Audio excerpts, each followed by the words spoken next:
Do you have any of these important items in your wallet? Be sure to take them out today.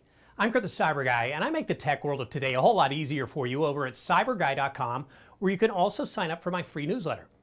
If you've ever lost your wallet, you know the disruption and inconvenience that causes. However, you may not even realize how dangerous losing your wallet can be when it comes to protecting your personal privacy. Here are the top items I recommend you take out of your wallet.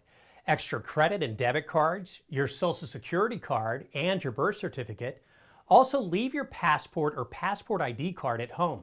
Don't carry a checkbook or blank check, and don't carry gift cards with a remaining balance. Leave that physical list of passwords at home along with your library card. Also, be sure you're not carrying around your Medicare card. So, where should you store all these items instead? Well, I got the answer. If you have a smartphone, consider a digital wallet.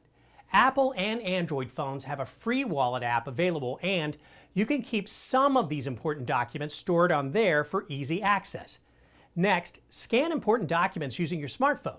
If you're hesitant on scanning them digitally, scan them to your computer or make copies of the front and back of everything in your wallet. You should also consider an RFID blocking wallet. They use a layer of aluminum or carbon fiber to make it a lot more difficult for your card's chip to be scanned without you knowing.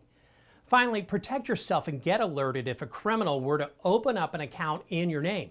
For my top identity theft software picks, just head over to cyberguy.com/identitytheft. And while you're there, don't forget to sign up for my newsletter.